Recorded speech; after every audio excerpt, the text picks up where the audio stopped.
So I'm gonna make this gefilte fish ring, but I don't have a bundt pan, so I'm just gonna make them into fish cakes.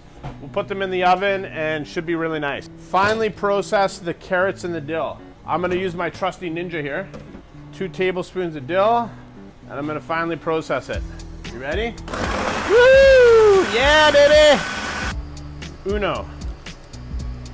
Dos. That's 1.5 cups of water, 3 tablespoons of sugar, 3 tablespoons of salt, and 2 tablespoons of pepper.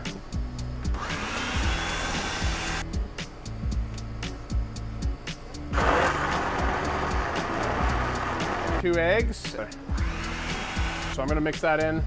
Okay, so now I'm gonna fold it in on itself. This is just my own little twist on this recipe here. So I got a nice gefilte fish cake here. Oh, and again, I don't have a bundt pan.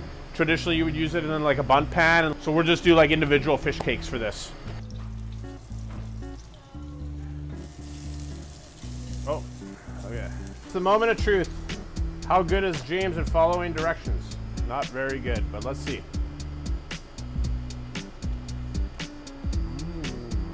That is a gefilte fish cake. Very nice, thanks Aaron.